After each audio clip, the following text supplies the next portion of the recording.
to a special Directed IRA webinar and Directed IRA podcast. This is Mat Sorensen. I'm joined by quite a group of guests today. You're going to see a number of characters on the show today, but first it's going to be me and the usual suspect, the great and powerful Aaron Halderman. Hello. Hello, world. Yeah, Aaron's on special location there, reporting from a special location today. But we're excited about today. This is a new topic, a new format we're trying to do. This is a case study of Gary Chung. We're going to introduce him here later, but he's been a self-directed IRA investor for a while.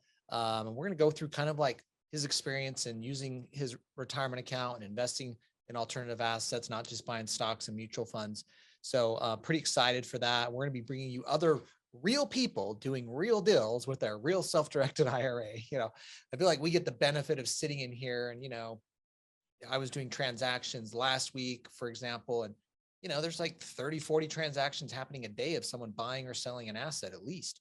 And it's super interesting to see what's going on. And so we want to share what some of the real world experiences of what people are doing, maybe people you could model from or learn from. So that's the purpose of today. And we got Gary here that we're excited to hear from him and hear his story. So before we get too far into it though, Aaron and I had a special announcement in particular. We're hosting the Alternative Asset Summit in Costa Mesa, California. What can you put in your self-directed IRA? Alternative assets. If you want to learn about stocks and mutual funds, go somewhere else. But if you want to learn about alternative assets, that's going to be in Costa Mesa, California. We're going to have expert speakers in all different categories of alts, from commercial real estate to single family real estate, to notes, to private equity, to venture capital, to angel investing. Like any of these things you've been wanting to know about, we're going to have somebody there speaking on that. Of course, Mark Kohler is going to be there speaking on some tax and legal strategies for investors. We're going to be talking about how you can use your IRA in this, but this is dedicated to alternative assets. Aaron, anything you want to chime in on that?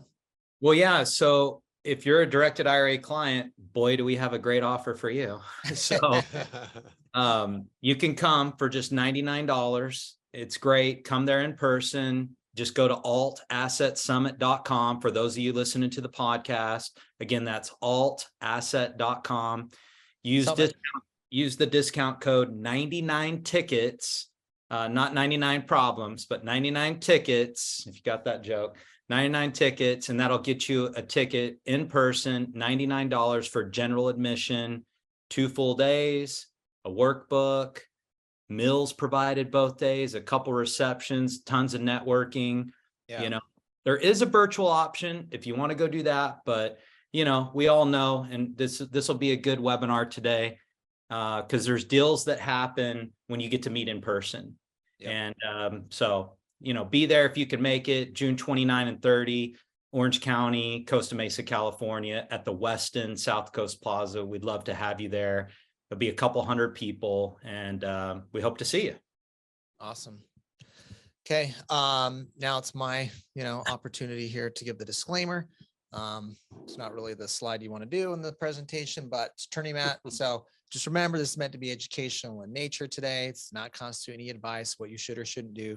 Make your own decisions for yourself, be a big kid, and consult your own financial or legal tax professionals when conducting transactions. Okay, now I am just the get it started guy today. So there's probably a better word for that. That's what I'm going with. You know what I mean? What I'm saying is I'm going to go off stage here. So I'm going to introduce Nate here. He's executive director at Directed IRA, has a lot of self-directed IRA industry experience. I even remember bouncing into Nate at an event Aaron Halderman was doing. And I'm like, who's the other IRA company here? I got to go compete with Nate here. Okay. So he was there, and but it's good. He's built a great reputation in our space, and we're excited to have him on board here. He's joined in the recent few months and been making an impact here. So Nate's going to take the stage here and introduce Gary, and then Aaron, I think you guys will be taking questions. Today is recorded. Right? Yes. So if you got to dip out for any of this, don't worry, we're going to record it. And maybe Aaron, I'll let you go over Q&A stuff or format here as I'm switching out with Nate on set one. All right. Thanks, Attorney Mat, for joining. Attorney Mat. Right. Get it started, guy. Get out of here. All right. Well, as we make the transition, so a couple items, and welcome, Nate. We're super excited to have you. So we're going to be monitoring, I'll be monitoring the Q&A. So if you have questions, we will hit those live throughout.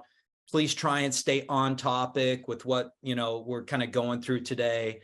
And I'll kind of get to as many as we can. Sometimes some of our staff will jump in and answer some questions as well. But if it's any type of legal or tax stuff, I obviously won't hit on that. But as it relates to self-directing, saving on taxes, investing with the self-directed IRA or Solo K, then please put those in the Q&A.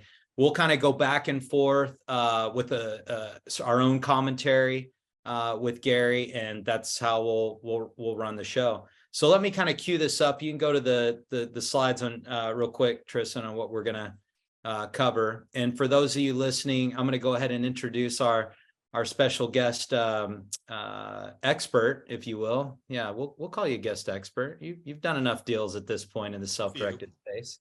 So that's Gary Chung. Thanks, Gary. We're glad to have you on. Say hi to everyone. Hey, everybody. Glad to be here. Awesome. So Gary actually is out in Phoenix now, not too far from where Directed IRA's headquarters is. But Gary and I first met in San Diego. He was been there for a number of years. I was there for over 10 years as well. And there's this little hidden secret that sometimes people pay tens of thousands of dollars to discover, and that's called a real estate club or a national real estate club. And that's where we initially met. There's several of them in California, specifically in San Diego where we're at. I think there was like 4 or 5 at the time that we kind of go throughout. And then I also used to host my own conferences in the note investing space. And this business on finding deals, especially as you're looking for alternative investments, is all about building relationships, doing your own due diligence. And, Gary and I have some similar passions with personal development, going to personal development seminars, reading personal development books. We also share a passion for golfing. And so there's some people that you just instantly have a good connection with and are interested in doing business deals together, which we have in the past with non-performing junior liens, which we'll save that for another webinar and podcast to go a little deeper into that investment strategy. But that's initially how we met and developed a great relationship now, which we've enjoyed for, I guess, a little over 12 years now. And so we're super excited to have him. I called him a little over a month ago. I was like, hey, we're going to launch this new segment. Nate has joined the company at Directed IRA, and he kind of, put that bug in our ear. We should start having some of our clients and some of our associates come talk about what they do in the self-directed space. And I think Gary has a very awesome background that's not super unique, and he's going to draw some good correlations of how it relates to each of you in your everyday life. And probably a lot of you are in the same kind of boat or category as how he manages his day job, if you will. And I don't want to steal any of his thunder to go through that, but we're going to discuss some of the deals. I told him to put some good ones in and pepper in some bad ones. So we'll kind of talk about the profits, pitfalls, and those lessons in between. And so, Gary, thanks so much for being on. I know I'm excited to hear what you have to share with everyone. And this is going to be a very good webinar, and the first one to launch into our case studies with the self-directed investor. So welcome, and take it away. Why don't you give everybody your background, and let's throw to that slide, and we'll let you introduce yourself. Great. Well, first of all, I'm glad to be here. Actually, honored to be the first guy. It helps to have connections with Aaron and Matt. And glad to meet you, Nate. I guess we have some shared common background. We've been in the same groups. Yeah. So that's my mug there, recently taken after a nice haircut. My background is I'm a nuclear engineer. That's my degrees in that. I work in the commercial and nuclear power industry. So I've learned to split atoms and now hit golf balls as well. So I got a diversified background. So I'm a nuclear engineer. So I think with my left brain, and unfortunately I play golf with my left brain. I'm not as creative as I could be, but that's one of my new passions. Actually not new, but teaching is my new passion. So I'm a certified golf coach and instructor. And then when I lived in San Diego, like what Aaron had mentioned, is that we both met in doing non-performing notes. And so when I went to a conference, it was a real estate conference, and it was all real estate people pretty much, but there's a lot of real estate clubs, but there's no note investing clubs. And so I started a San Diego Note Investors. That's what its original name is. And we changed it to diversify into San Diego Cash Flow Investors. And that's still alive today.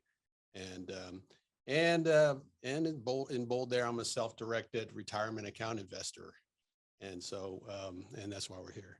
So some of the influences, I want to give a little background, because I think if you know where I'm influenced from, you may be able to relate. And obviously the Bible is number one, but Rich Dad, Poor Dad, most people have read that. Atomic Habits, The One Thing. These are like foundational books. Secrets of the Millionaire Mind. Yep. Think and Grow Rich, How to Win Friends and Influence People, The Wealthy Code. And obviously an influential book is the Self-Directed IRA Handbook. And if Mark Kohler was here, I'd add another bullet there. Sure. For his book, obviously. Let me throw something in before you get into your mentors and some of your influential people. And so scroll back one more on there. Let me see. Yeah, right there. Okay. So that nuclear engineer. So Gary has a full-time job. So he worked as a nuclear engineer throughout his career. But when he left one company that he was employed by, he left and became a consultant. When he left, that opened up that 401k that he had, that he was able to then self-direct. And then with his consulting, he established the solo K and all that. And I know he'll unpack that a little bit more, but for those of you who are just tuning in, I want to kind of give you holistically at a high level how this relates to you and what you can do. So that allowed him to get into the self-directed space. And then he's still now employed again, back as W-2, making money, saving money, putting more away. So when he leaves that job again, he'll have an even bigger 401k that he can roll over into a self-directed IRA. Can I add something there too, Aaron? When I saw that too, people don't realize that most of our clients at Directed IRA are not full-time real estate investors. They work 9-to-5 jobs, or they've transitioned from jobs. And when I see engineer, I've known so many really good self-directed IRA investors that were engineers, because they have the ability to take emotion out of the investing. Well, they just look at the numbers. So anybody who's watching, you don't have to be a full-time real estate investor to make use of self-directed IRAs. You could be working Joe. Just understanding the concept, though, you can apply what you've learned even from other jobs to buying real estate in a self-directed IRA. Well, that's the point, because when I left my previous company and went to consulting, then I opened that solo 401k. And when I went to your classes, it opened up a whole world to me for investing, because when I took all that consulting money and said, just give it to me as an independent contractor, and I don't want to be your employee, and I can throw all that money in that solo 401k, as well as a rollover from my previous company. So now I've got this big bucket that I can invest and self-direct completely, where I couldn't do that before. Yeah, you put it to work. Yeah, I put it to work. So that, going to these seminars, does something, it pays for itself, and many times more. So this particular slide, I wanted to shout out to some of the, the solo 401ks and the Roths and all that are just vehicles, or they're money holders and tax beneficial money holders, but you have to do deals.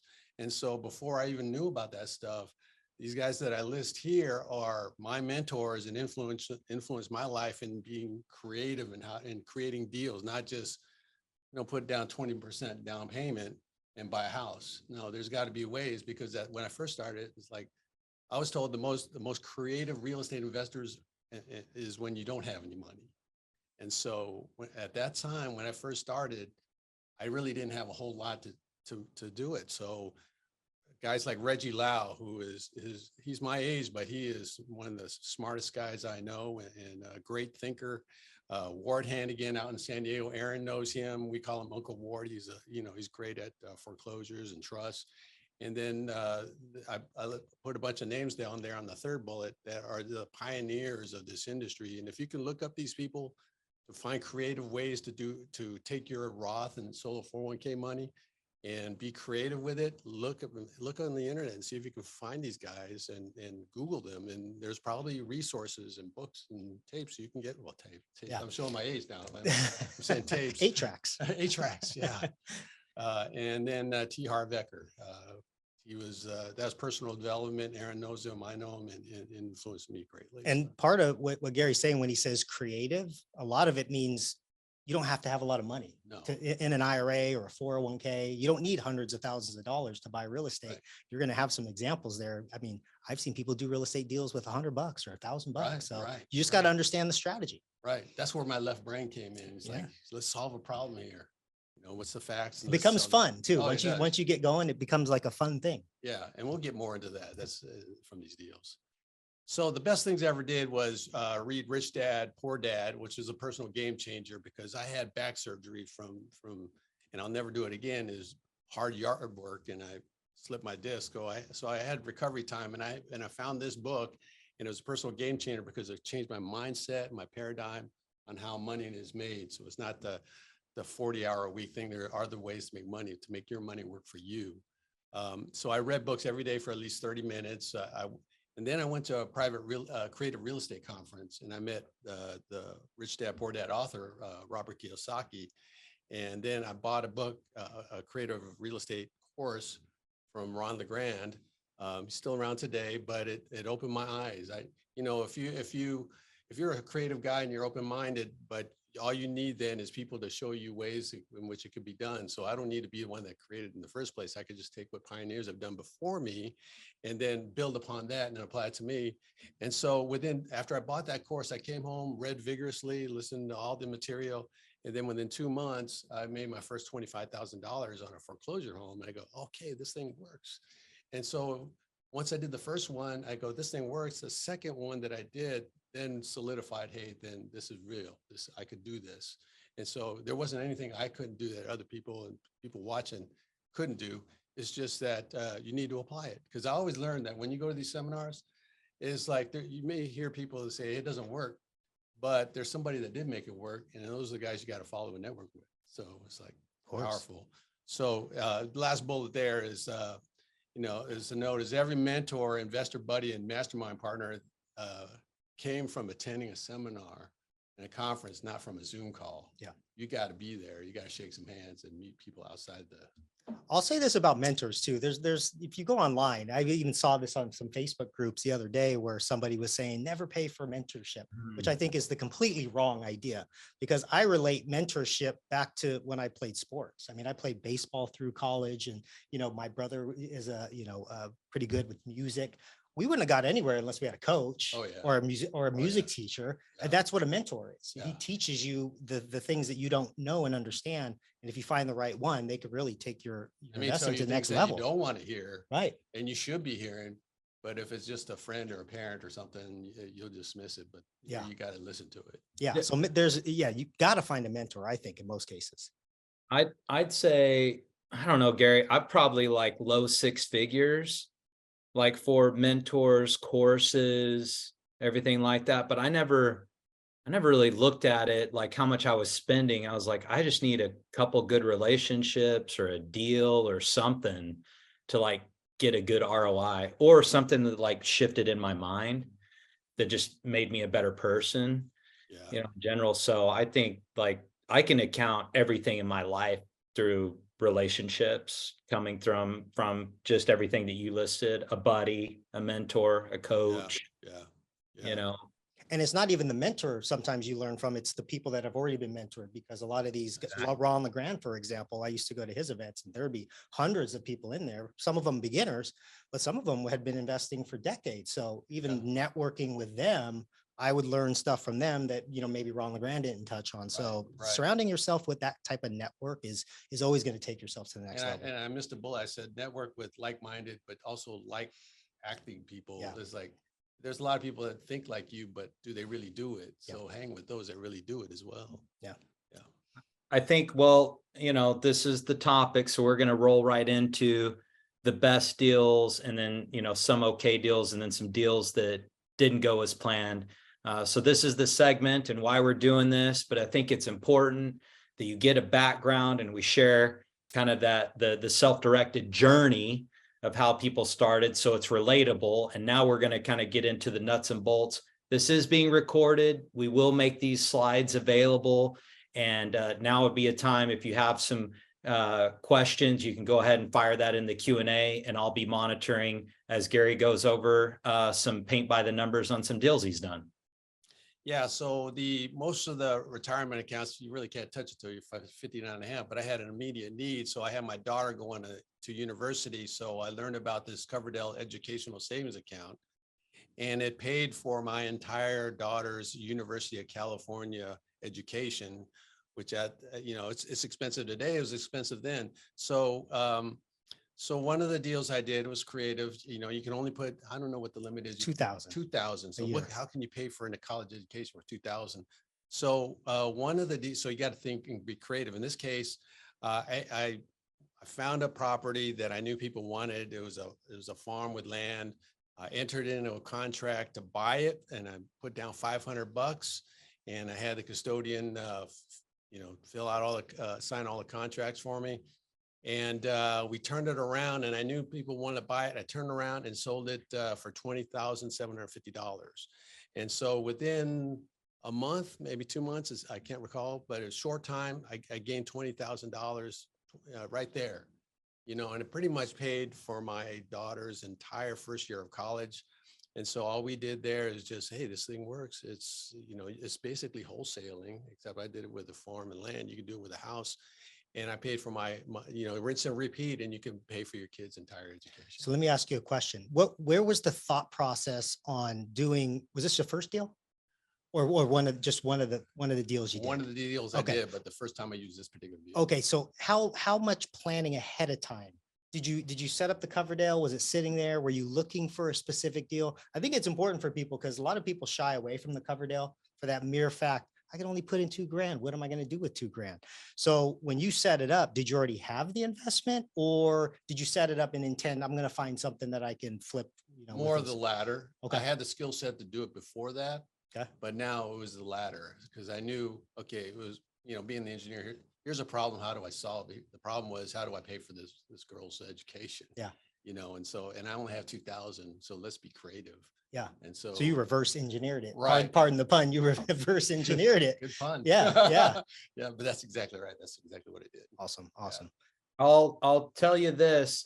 So, because we talked about it at the last Self-Directed IRA Summit, but if you go to the altassetsummit.com, one of the speakers we have on there, his name's John Shikarchi. And he lives on the East Coast, up in Rhode Island. Him and a number of his buddies. He's an attorney by trade, but he did what Gary just did. He funded, I don't want to say, it was a school back east. It might have been NYU or something. But and I apologize if I'm getting that wrong, but anyways, it was like 40, 50 grand a year. And he was doing creative real estate deals, creative options, using a Coverdell to pay for that. And then he shared that with some of his other buddies. So we started getting all these accounts over Directed IRA, and we'd see these like kind of $500 option contract deals. Yeah. And they knew what they needed to do. They're like, listen, I need to get this in here. There's no way. I don't have that much money in the 529. I can't self-direct that, and so it's powerful, but he'll be talking about some of those things at the summit for those that are able to make that. So, all right, back to you, Gary. The problem that I saw was two. One is that I got to pay for this education. Second is I did not want her to leave college with student loans. And so if you could start your kids at, without debt, then they've got the rest of their lives to to make a life. But if they start with that, that's no good. So as a parent, wait, let me use my skills in your vehicle. Yeah, that's great wisdom. I got a question, and I'd love for you to hit on this, Gary, because I think this is where a lot of people are at. So it doesn't say who it's from, so it's anonymous, but they have about $200,000 sitting in an old 401k. Says, I retired early and I left it in there. I wanted self-directed, but it feels a bit overwhelming because I have no idea what I'm doing or where to start. What would you suggest for someone like me so I can start educating myself and take advantage of this strategy? What would you say if, like, because you were in that situation at one point, what would you tell this person? I would tell them first, if they don't have it with a self-directed vehicle, then turn it over to a self-directed vehicle. If it's still in your old employer's custodian, then get it out of there so you can self-direct it. Second is attend a real estate seminar, a note seminar, or a conference. Conferences to me are better because you get to hear varied speakers and different ideas, but get educated before you jump in, and then jump in. I always say, if you're going to fail fast, fail small, and fail forward, and then rinse and repeat until it's not. When you know what you're doing, then you can really leap forward. But it's your education that will make that retirement account, that 401k, turn into I don't know. I guess you can roll it into an IRA, unless you have a side gig. Turn in a solo 401k. But that's what I would do. Roll it over, get educated.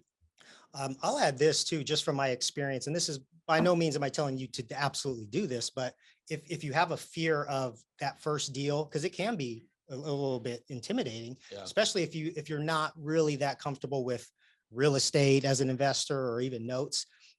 Like Gary said, find a group, find some people, network, start building some relationships, and maybe partner with somebody on the same deal. Maybe partner with somebody else, go side by side with somebody. That way you put a little bit of skin in the game, but if they're experienced, you can potentially learn from them while you go. So that's something that you may want to think about. I mean, I know it can be challenging doing it all on your own. So just look for some help.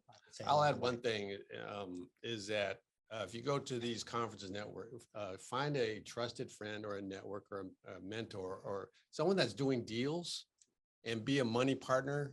If you trust them, be a money partner, and with the proviso that you learn from them so you can break out on your own. But so you've got somebody that has experience and knowledge, and then wants to leverage his time and money by using your money, then that's another way to go. So you make money while you're being educated. Basically get free additional coaching by being a lender to somebody who's active. You'll learn along the way. That's right. With the secured position. So Gary's not saying just lend the money. You're going to get collateral, that you're going to get, security, depending upon if you're lending it or buying actual real property. But that's one of the things actually Gary and I did. We separately, but at the same time, bought non-performing notes and learned from other people and what was working for us, and just sharing that information and coming together as a collective group, so that you can do that strategy as well. Almost like your accountability partner for, health and fitness type stuff. You may have separate plans, but you hold each other accountable, discuss best practices. So there's lots of things. All right. Should we roll to the next deal? Tristan, you want to throw that up? All right. This was a solo 401k deal. This is a non-performing first trust deed. So I paid $44,000 for this $172,000 30-year mortgage, and it still had $169,000 in principal. It sounds like a good deal, but when it was loaned on, it was a $200,000 plus home, but then it fell to like $95,000. So the home is only worth $95,000, but it had a $172,000 note on it, and I was able to buy it for $44,000. But the person was a deadbeat borrower, so I foreclosed So I foreclosed on the borrower. I bought the note, foreclosed on him, and now the solo 401k owned the property. And so I rented it out for a couple of years and then sold it for $105,000. And so my net profit was $55,000. So my solo 401k had started with a $44,000 asset, the note, and then it turned it into a 55,000 back return on top of that. And So where did you say you found the note? Was it through the network? it was through a broker. Okay. It was through a broker. It was had a lot of notes, but I knew this area, and so it was a good deal. It was a no-brainer, basically. I do have a comment on getting registered with brokers. For those of you that are here live with us and will be listening or watching the recording, a lot of those brokers go to conferences. They either sponsor, speak, or they're there just attending networking themselves. They also go to local real estate clubs, but they typically have like a vetting form or a qualification form that you would complete with them. Really what they're looking for is proof of funds, what your current track record is. And this can be personal experience. This isn't with your IRA, even though you're going to use the IRA, funds and non-IRA, non-qualified funds. But that's what you would do. You'll want to get, they typically, you're not just going to contact them out of the blue for what their inventory is. You're going to have to pre-qualify with them.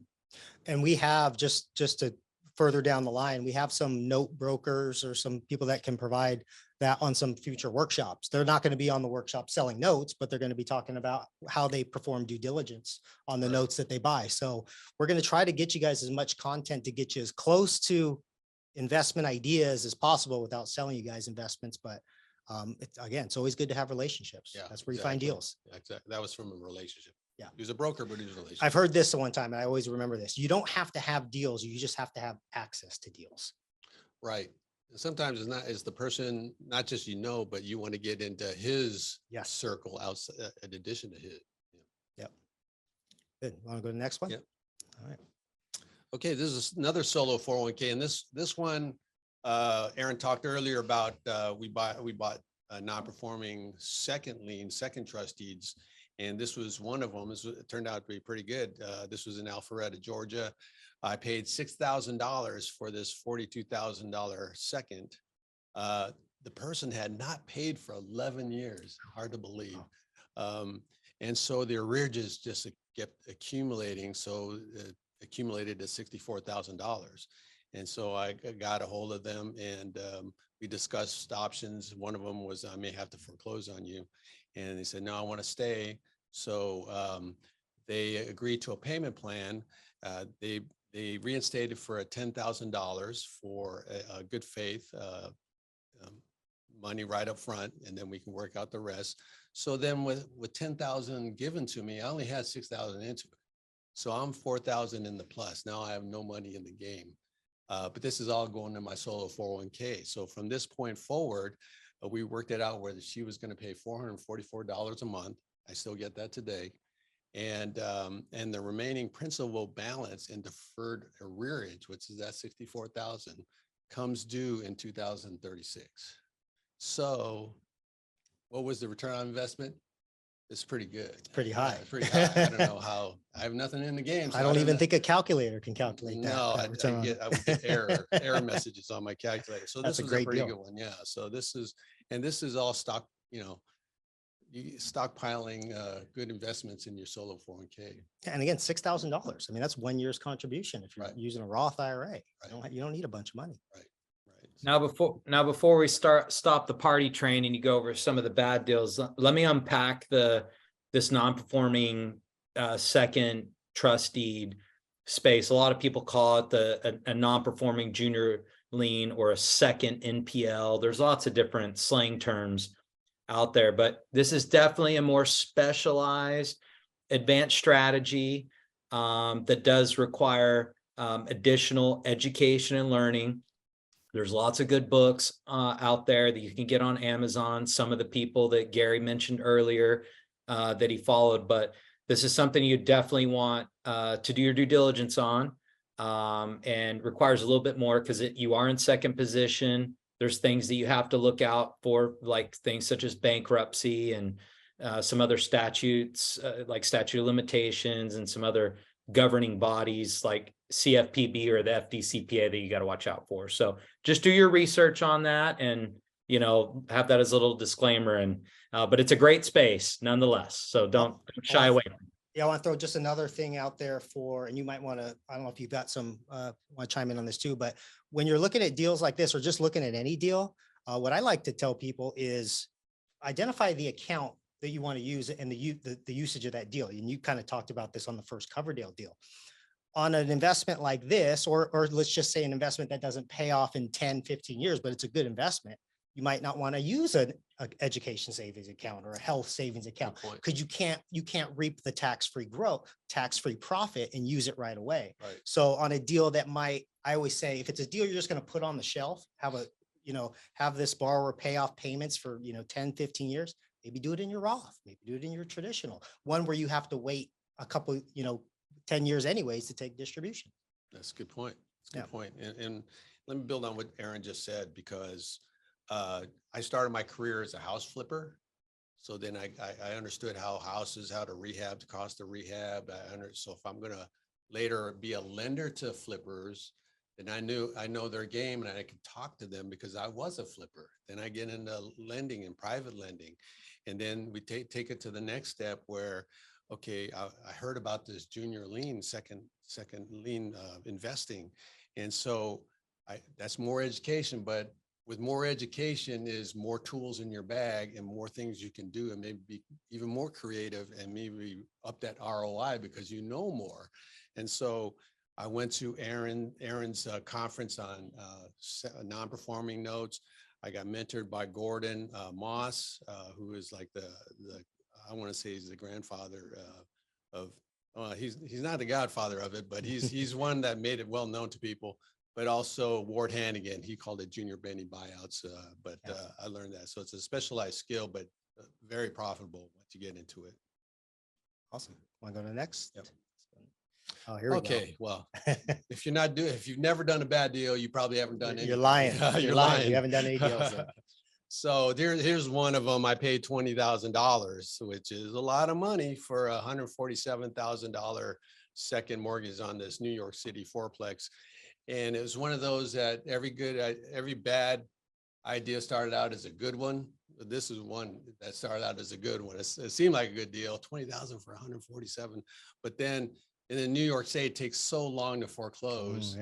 So the first was also in foreclosure. So their arrear just started to build up, and it built up so much that there was no equity left for me. So I got foreclosed on. So the net loss was $20,000. But when you buy these non-performing notes, a lot of times you're buying them in a pool. So if you buy 20, if 5 hit, it pays for the other 15 that you lost, but it's still very profitable. So you take the good with the bad. Yeah, you definitely, and Aaron probably want to chime on this too, but I definitely know from being a private lender myself and my IRA is you want to know the foreclosure laws in the state because they don't work the same way in each state. And the timing is very, very different depending on where you're lending. I know a lot of investors that are in states like New York, but they do their loans in Texas or, Texas states that are just more friendly to lenders when it comes to defaulted payments and things like that. Right. So if you know the difference between a trust deed and a mortgage, you know that their foreclosure rules are different in a trustee state versus a mortgage state. Yeah. Again, it's just that, for those that if you haven't done it, you need to go to a conference, read a book, maybe do a deal with somebody that's already done one, or joint venture on something potentially. But there is a lot of nuances to different investments, but it's cool because you're self-directing and you're in control. So it's like, we got to own our mistakes and kind of learn from that. But it's like, a lot of us are down in our stock portfolios 30%. If we even if it was an S&P 500. So it's like, it just depends on what you're comfortable with and how much control you want to have and how you want to diversify.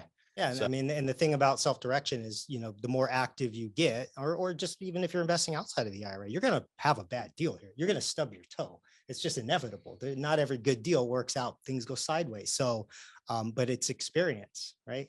Right. You gain some experience. Somebody once told me experience is what you get after you needed it. So, this is experience right here. Yeah.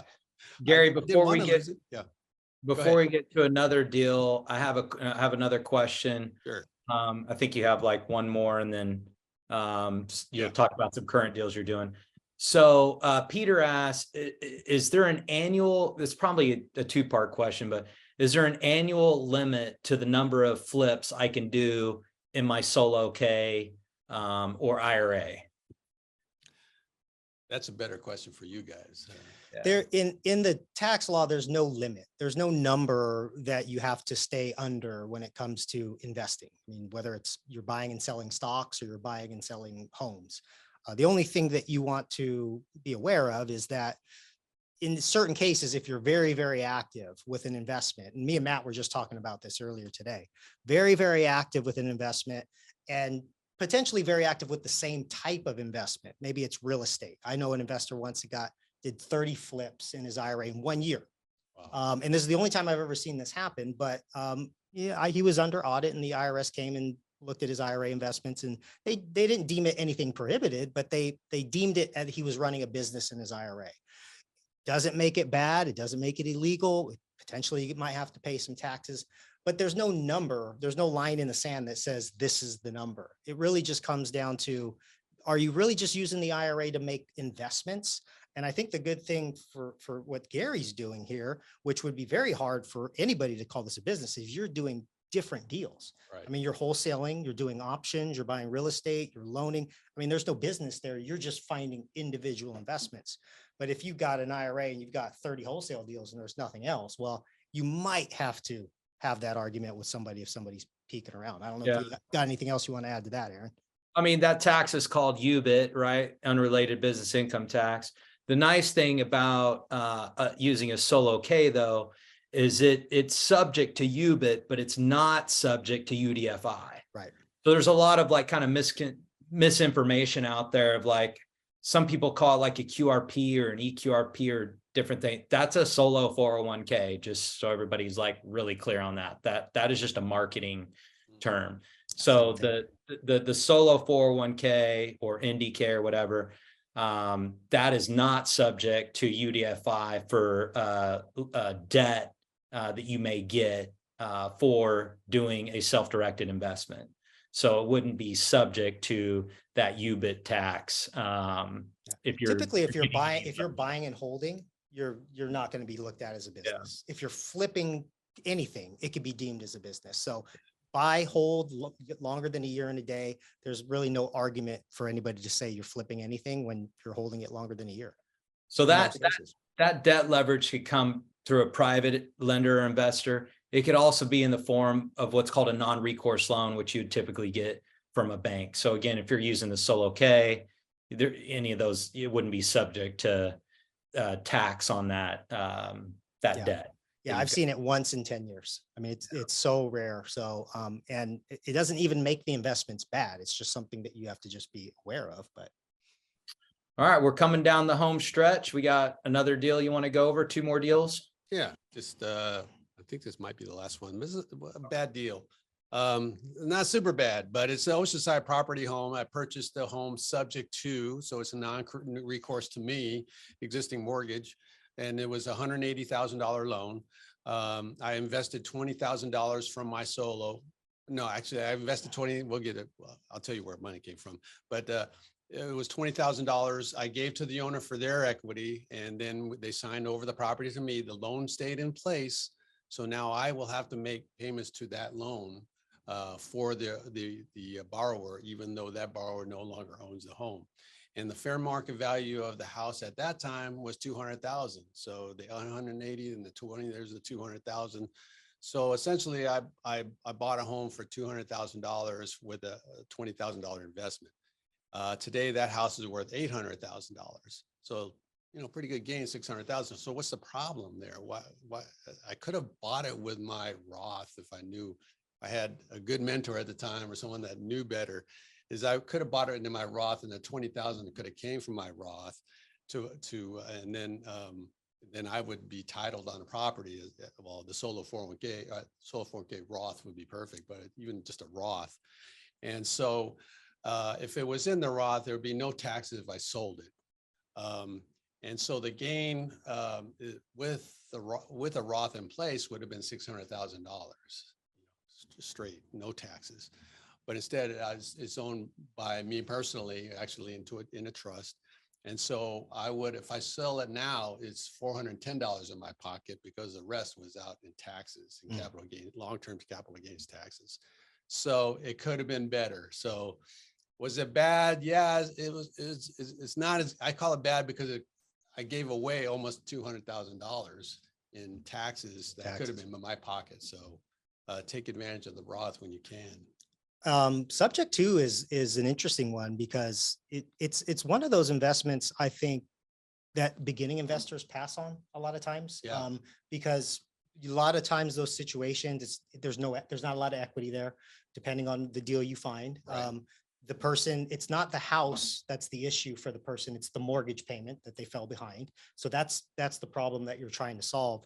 And, you know, some of the best deals that I've seen investors do are ones that where they just found it, there's little to no equity in it, but the rents in the area will cover the mortgage payment. Right. So that's really your game plan. If you can put a renter in place, give the, you know, previous owner some money to walk or, you know, for their small equity, and then you can make sure that that's rented, you just keep that system in place. Rent Right. goes it to you, you pay off the note, and then 15, 20 years down the road, then that's where you might see a big payout because now the house is paid off if you own it long term. Right. Reason I'm saying that is because a lot of people just pass on those deals. Like, we'll slow down. Maybe Yeah. that's a deal again, put on the shelf. Maybe it's a deal that you put in your Roth IRA. There's a lot of cautions there though, too. I think you want to make sure you've got enough in your IRA to cover any payments. If you Right. don't get it rented, that's one thing. Repairs. Your repairs, right? Any unforeseen expenses. Do you want us to mention anything about due on sale clause? Any worries there? I've never worried about it. Okay. I've anecdotally, I've heard the bank call on it, but not when the property keeps going up in value and their security in the property is safe. So I never got called. I've done all my first deals when I flipped were all subject twos. In fact, one of my best subject twos, I bought a condo for $500 subject to the existing mortgage and turned around and made $20,000 from it. And why was it 500? Because I asked a couple, what do you need to move? They said, well, we just need moving money. So, Yeah. okay, what's the moving? $500. Yeah. I said, okay, there you go. I know there's attorneys that specialize with kind of setting up those transactions. So again, it's one of those ones, I think you would agree, Aaron, you know, make sure you got some help in something like this before you just dive into, you know, taking You're over a right. property subject to. But like you said, I mean, I worked for banks. Banks don't want properties. They just want payments. So if the payments get caught up and then payments keep coming every month after that, I mean, is the bank really incentivized to go foreclose at that point? Can they? Yeah. I mean, if there's the due on sale clause, but do they? Almost never. Never. Yeah. never. Yeah, so there's a couple things to unpack there because we get this a lot, you know, that, and Gary hit on it. He needed to use that if he was going to do it with an IRA or solo care, whatever qualified retirement account, defined benefit plan, whatever you may have, those funds needed to initially come from that qualified plan. You can't do that deal personally and then, oh, well, I'm just, you know, going to have my IRA or my qualified account now go do that deal. That would be a prohibited transaction.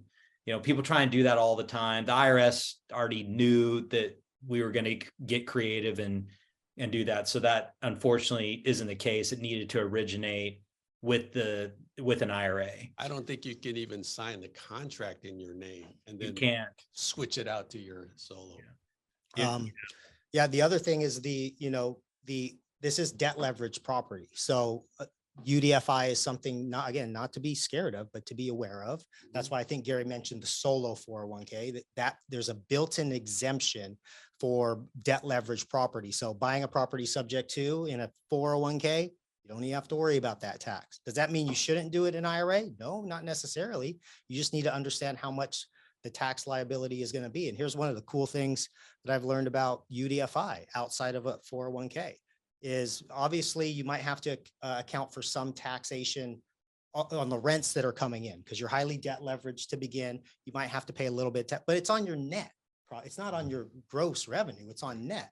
So you've got expenses there that you can throw in. And once an IRA becomes a taxpayer, then you can start using the tax breaks that we usually use in our own investments. But when it comes to capital gains tax, here's the really super cool thing why I think it makes so much sense in an IRA is that you're only going to get hit with capital gains tax when you sell the property. But by the time you sell the property, the IRS is not going to look back at the entire time you own the property. They only go back from the time you sell it, and they go back 12 months. And they average each month, 12 months prior to you selling it. That's going to be your debt leverage percentage. So in a perfect world, if you hold the property long enough where the renter helps pay off the note and you sell it 12 months past the note being paid off, zero capital gains tax because there's no debt. Yeah, that's a cool strategy. There's so many neat strategies out there. I'll say one other thing too.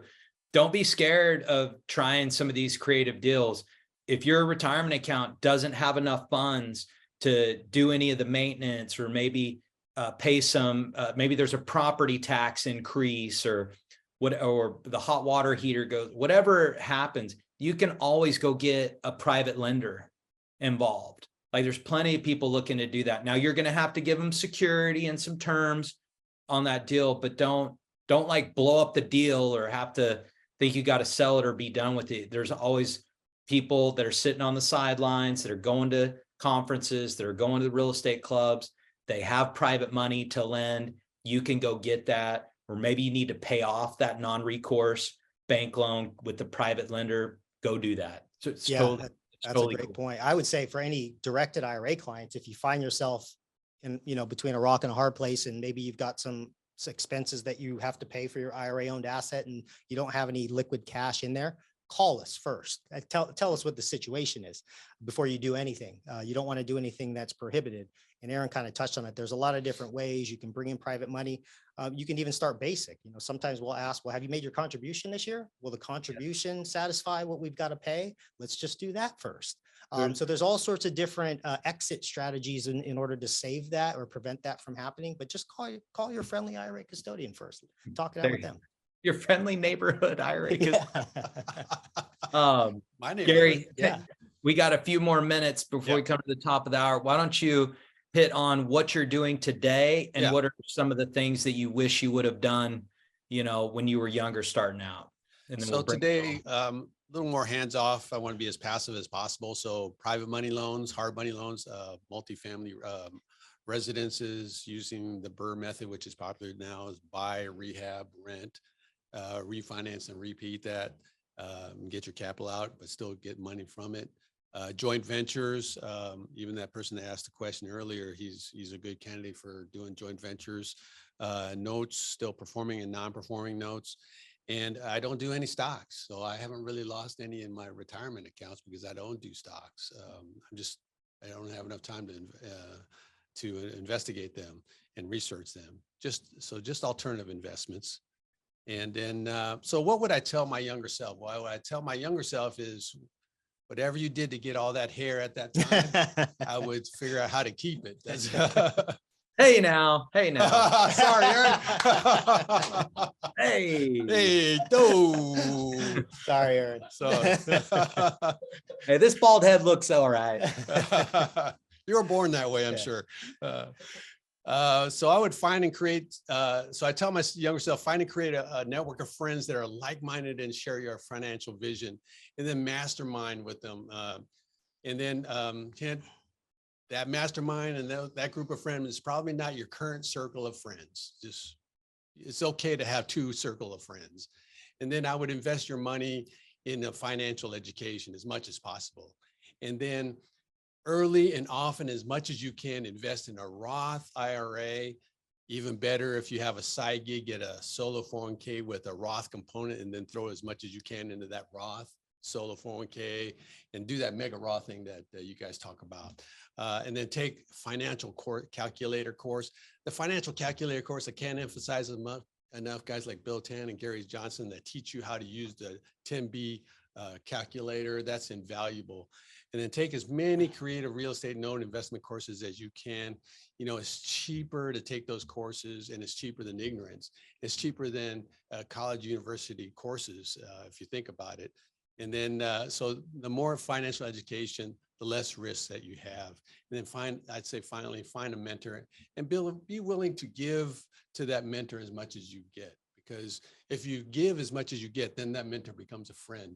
If you just take, then it's just, there's no real relationship there. So that's what I would say. Did you also say to watch some directed IRA content on YouTube? And yeah, if you missed this morning's podcast, this guy, I just met him, but Nate is just a wealth of knowledge. And when I understand his background, see, and when I walk through the halls of directed IRA, there's knowledge left and right of every door I walk by. And so if you have a problem or a question, definitely call, like you said, because if you don't have all the answers, well, Aaron or the other guys here have an answer or a solution. So yeah, we like this stuff. I mean, I know Aaron likes this stuff. It's fun. I mean, I like kind of solving problems for people. And for me, I wish you probably think the same way. I always hear this. I wish I knew this stuff 10 years before I knew it. So as soon as I learned about it. But you still have your hair. Yeah, I still have my hair. Sorry, Aaron. I'll donate some to you someday.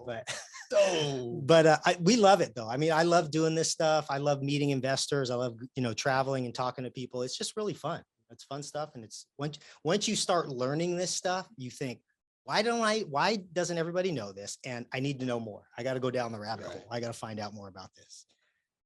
Hey, Gary, what are you planning on doing in this upcoming, well, we think it's coming, it probably is coming.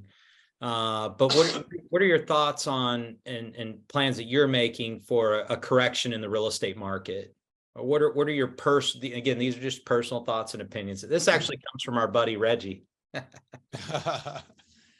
Well, the market's turning. I got to expect, I'm watching podcasts, I'm watching YouTube. So what are people smarter than me thinking?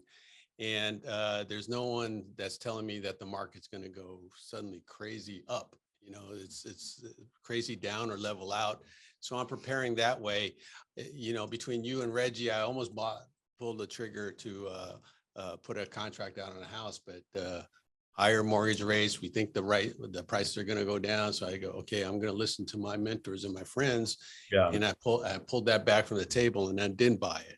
So so that's one part. What kind of financial or investments can I make? Well, I'm being safe. So I'm thinking I'm not, if market's going to turn, maybe commercial hard money loans is not for me right now, although I've done some of those. But there are companies that are very good at identifying, even in bad markets, commercial hard money loans are good. Real estate, I think, is still good for lending. Just have a good loan to value ratio. So I'm trying to be as safe as possible and vet whoever I'm going to invest with very, very hard. And that's another skill that you should develop as an investor is be very good at vetting who you're doing business with. So I'm trying to be as low key as possible. Maybe even and cash is not a bad thing to be in right now. I was just going to ask you if you've got a kind of a number of percentage of cash you want to keep right now, because when the market starts to shift, sometimes cash is good to have, to take on some opportunity. You don't want to be locked into something, and as opportunities come, cash is going to be useful. But yeah, I'm going to paraphrase this wrong. I know Bruce Norris said it's like sell when the market's euphoric and when everybody's scared. That's when the time to buy is, and the market's going to start to be kind of a scary place, and you're going to find some good deals at that point. So if you think that's going to happen, be in cash. I'll say this, and we're in a unique situation right now. There's 3 accounts that I know of. One was just launched by Apple. Another was just launched by Vanguard, and you have to have a Vanguard BBA, a Vanguard brokerage account. And the third is Robinhood. Every single one of those have over 4% on your uninvested cash. They're 4.25% and 4.4%. So it's better than nothing. These are like in unprecedented times. And that's not investing in a stock or mutual fund. That's just, you put your cash into one of those savings accounts. They call it a cash management account or a high yield savings account, but earning 4% on your uninvested cash, that's pretty wild. Yeah. So that's not a CD. That's just like, you can pull it out the next day. It's just so go read, some of the terms on that, and you can do that. Those are some of the things that I've personally done as I'm sitting in cash waiting on for some of these opportunities, as well. So I think it'll be great. Gary, how do people get in touch with you? Yeah, so there's some contact information. Take a screenshot of that. Feel free to email me. Also run some of my golf stuff there if you want to follow me there. They're pretty new. So yeah, that's the best way to reach me. And also I'll be at the Alternative Assets Conference. So if you know what I look like now, so if you see me there, just hit me up and we can have a chat. Awesome. I love it. All right. Again, that's altassetsummit.com. So you want a discount, put in 99 tickets. You'll get a $99 ticket for a general admission pass. So thanks, Gary. Thanks, Nate. Really appreciate you taking time to drive across town to come over to the office and do this and share your personal story, your self-directed journey. Think it's been awesome. Got some really good feedback from people already that appreciated this type of format. And so we look forward to continuing sharing other people's self-directed investing journeys as well. And so until next time, everyone, Roth and roll.